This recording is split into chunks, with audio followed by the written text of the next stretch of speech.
Audio Jungle. Audio Jungle. Audio Jungle. Audio Jungle.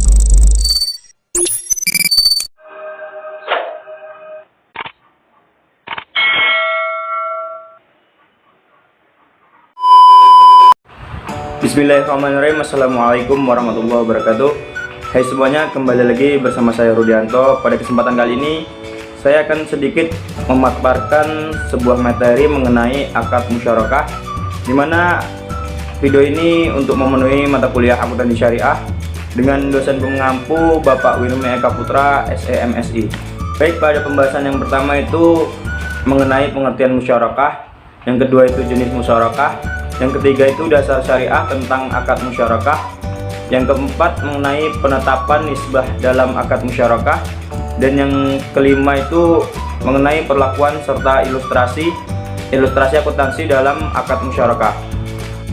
Kita memasuki materi yang pertama mengenai pengertian musyarakah, di mana menurut PSAK 106 mengatur pengakuan, pengukuran, penyajian atau pengungkapan transaksi musyarakah, tapi tidak mencakup pengaturan perlakuan akuntansi atas obligasi syariah atau yang biasa kita kenal suku yang menggunakan akad musyarakah. Menurut IAI dalam PSAK 106 mendefinisikan musyarakah itu sebagai akad kerjasama antara dua pihak atau lebih untuk usaha tertentu dengan keuntungan bahwa keuntungan itu dibagi berdasarkan kesepakatan kontribusi dana. Dana tersebut meliputi kas atau aset non-kas yang diperkenankan oleh syariah.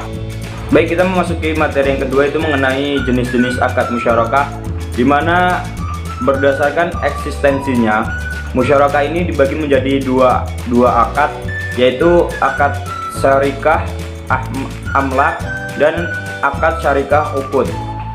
Akad syarikah amlak berarti suatu pengkongsian yang tidak perlu adanya suatu kontrak di dalam membentuknya, tetapi terjadi dengan sendirinya. Bentuk akad ini dibagi lagi menjadi dua, yaitu yang pertama itu amlak jaber, atau yang bisa kita sebut itu terjadinya suatu pengkongsian secara otomatis dan paksa. Otomatis berarti tidak memerlukan kontrak untuk membentuknya. Paksa tidak ada alternatif untuk menolaknya. Hal ini terjadi dalam proses waris mewaris, manakala dua saudara atau lebih menerima warisan dari orang tua mereka.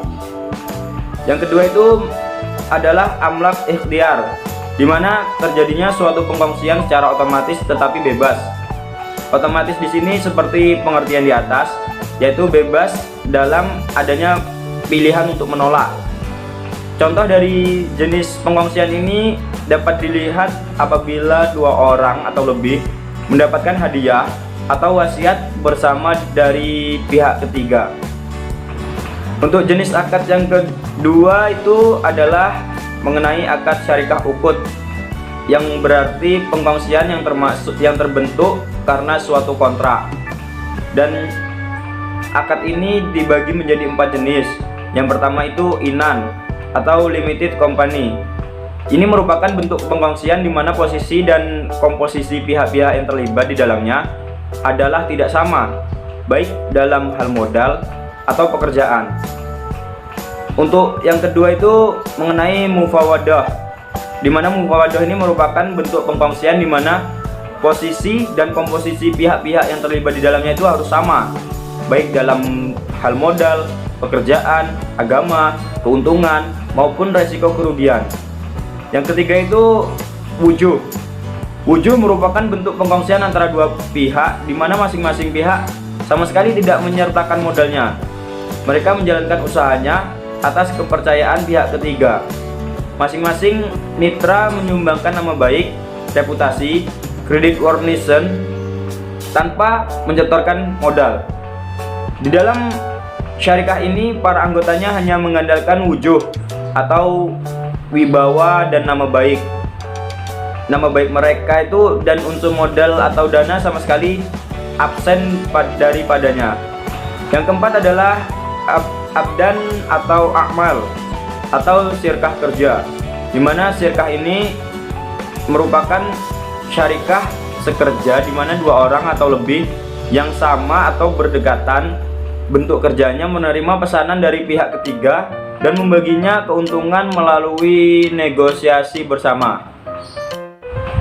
Baik, materi yang ketiga itu mengenai dasar syariah tentang akad musyarakah, di mana dasar yang pertama itu Al-Qur'an. A'udzubillahi minasyaitonir rajim. Bismillahirrahmanirrahim. Wa inna katsiran minal khulati la yabghi ba'suhum 'ala ba'din illa alladhina amanu wa 'amilus solihati wa qalilum ma hum. Yang mana artinya dari sesungguhnya kebanyakan dari orang-orang yang berserikat itu sebagian mereka berbuat zalim kepada sebagian yang lain, kecuali orang-orang yang beriman dan mengerjakan amal yang saleh, dan amat sedikitlah mereka ini.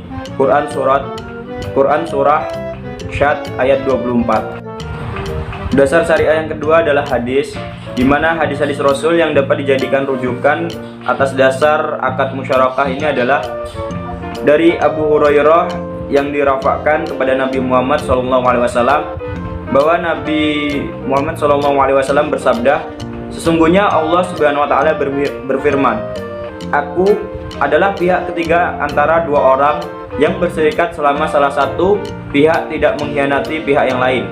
Jika salah satu pihak telah berkhianat, aku keluar dari mereka. Hadis riwayat Abu Daud dari Abu Hurairah.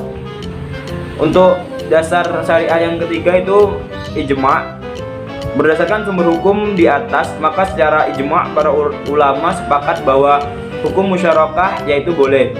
Hanya saja mereka berbeda pendapat tentang jenisnya.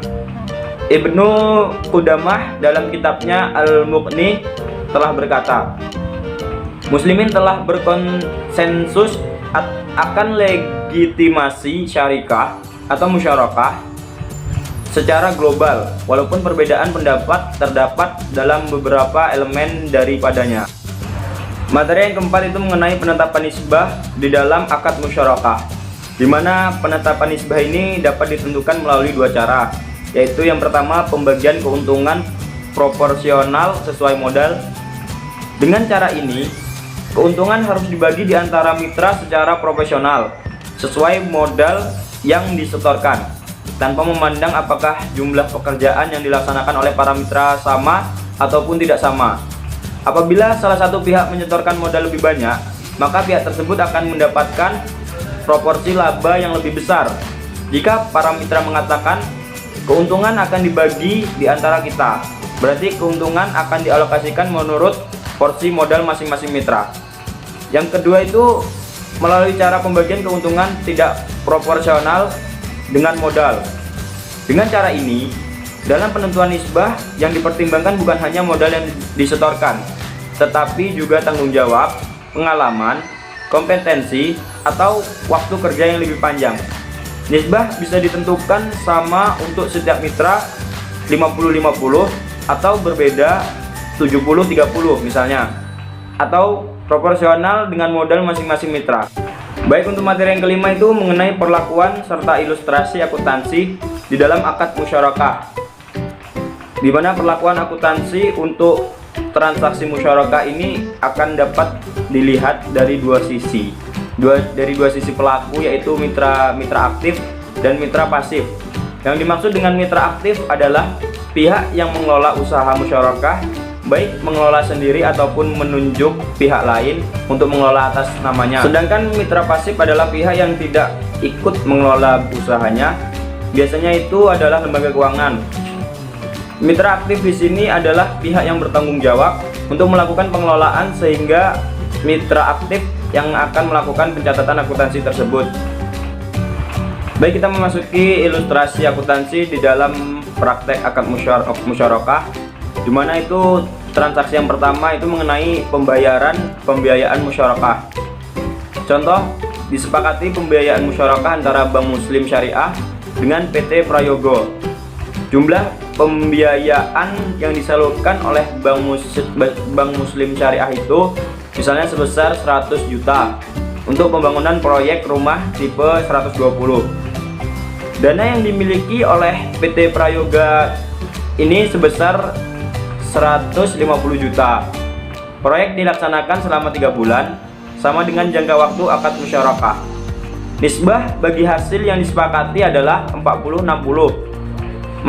untuk masing-masing Bank Muslim Syariah dan PT Prayoga dengan kesepakatan profil sharing. Untuk transaksi yang kedua mengenai pembiayaan keuntungan musyarakah, di mana contoh PT Prayoga melaporkan bahwa rumah tipe 120 telah terjual dengan keuntungan sebesar 40 juta, di mana maka dilakukan pembayaran porsi keuntungan untuk Bank Muslim Syariah dengan menganalisis porsi keuntungan yang disepakati untuk Bank Muslim Syariah itu sebesar 40%.